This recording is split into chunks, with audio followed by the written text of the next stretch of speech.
I'm looking to continue upon my big four-figure win in last week's episode, traveling a little bit north of San Francisco to Graton Casino.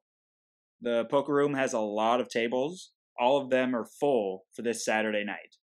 Seems like a perfect recipe for fighting some action players. Let's get right into the 1-3 game, buying in for 300. Already very early in the session, my table is not at all disappointing me. Plenty of loose, limping, and passive players that are very willing to let others dictate the action, which I do here with Ace-3 of Spades by raising one of the limpers that has called pretty much every hand, way ahead of his, at best, King-3 offsuit plus range, and I get the big blind to call first, then King-3 offsuit. Flop is good, top pair, and I bet 30. I can easily get value from the limper villain with all those weak kings he has shown to limp with, and a whole lot of draws also. He is the only one that calls. Turn is a beautiful blank in the 8 of diamonds. I bet again to take advantage of this player's overestimating of hands. He also seems very passive, so I don't see him bluffing the river too often when he misses. Mostly just looking to hit his hands and play bingo. I want to charge the draws now that might call here, but we'll just check fold if they miss on the river. He folds though. Nice hand to start off with anyway. A little better suited ace here. I raised to 25 from the cutoff with the under the gun straddle after a limp from a passive player that didn't raise ace-jack to that same king-3 offsuit player. And then 4 players come along, and I crush this board. That is about as dry as you can get. I try a small bet of just 25 this time. I want to make it look like I'm just testing the waters and somewhat scared.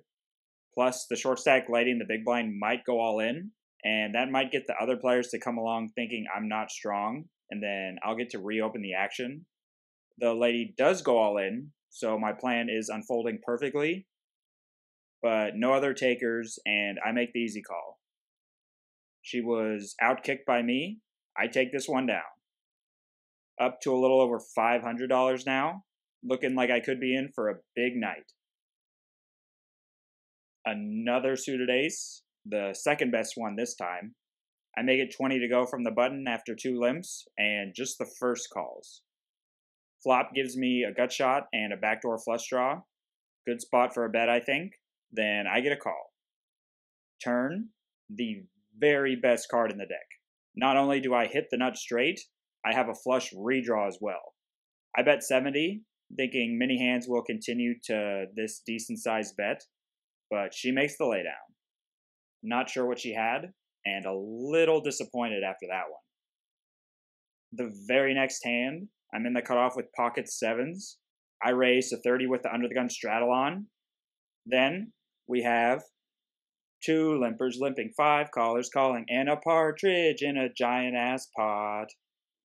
With this super bloated giant-ass pot and a donk lead of 1/3 the size of it from the calling lady giving me about 4-1 and only 1 man left to act, this looks like a clear call to me. I should be getting those odds easily. Then that last man to beat also makes the call. Maybe I should have just moved in there to not have him possibly draw getting such a great price. But after a blank turn and a check, I think he mostly doesn't have a jack and is behind me. I move him all in for the side pot. He doesn't like it, but calls, saying he has to with those odds.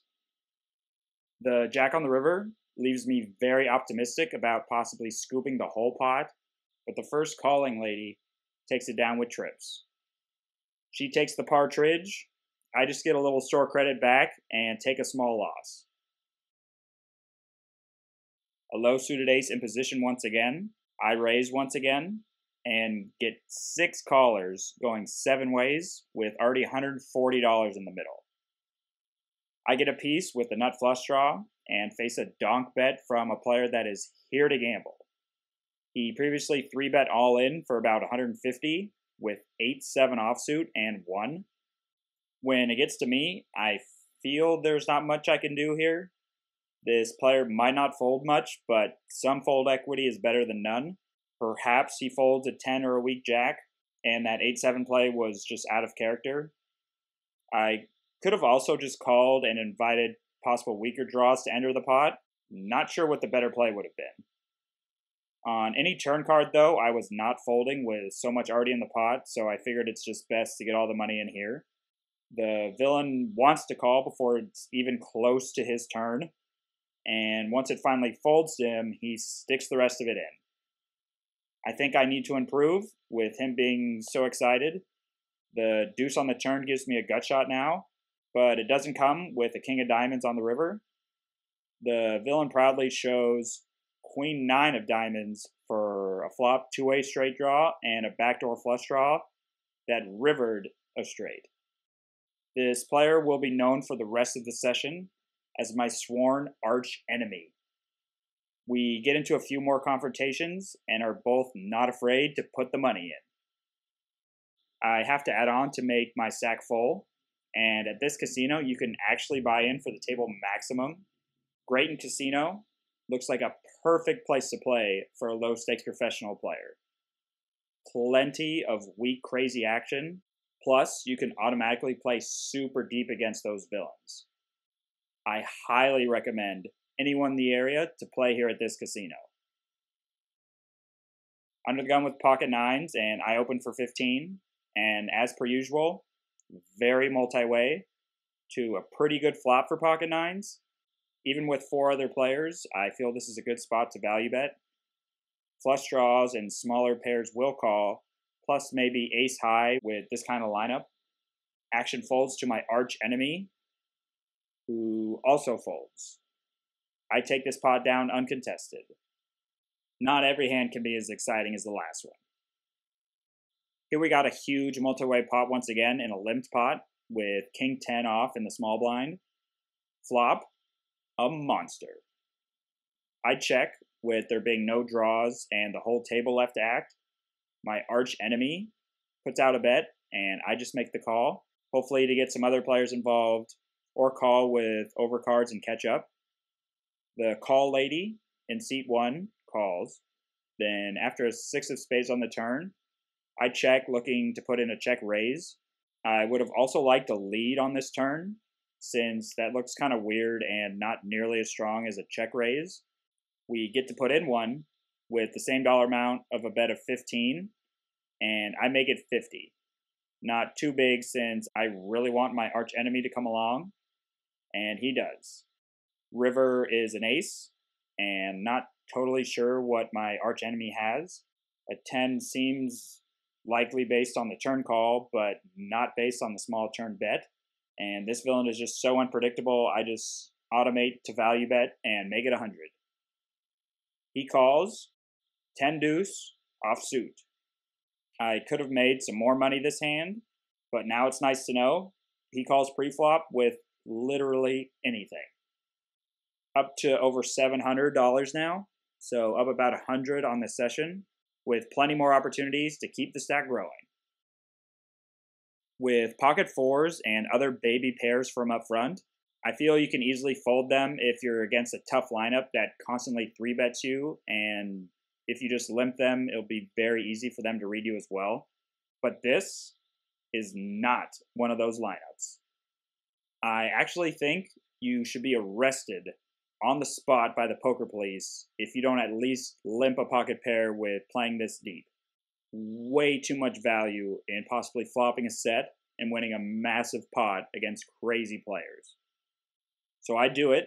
I open limp with 3 more players behind me following suit. My arch enemy puts in a tiny pot juicer raise to 11. That's fine. We all call and go 6 ways to a flop. Yes. Perfect flop with middle set and a likely top pair and a king we can stack. Arch enemy bets 25 and we just call, looking to sucker another player in as well as give this villain an opportunity to go crazy on the turn, which he does, with a pot-sized bet this time on a 10 of clubs on the turn. That card gave way to many draws and a possible top 2 pair now in king 10. Time to raise and get all the money in. I make it 275, wanting to get the rest in by the river. I should have known better, as my archenemy also is ready to battle to the death and quickly announces all in. I call and am awaiting the $1,300 pot to be heading my way. Another victory for good versus evil. My archenemy has no chance of defeating me, and I just died.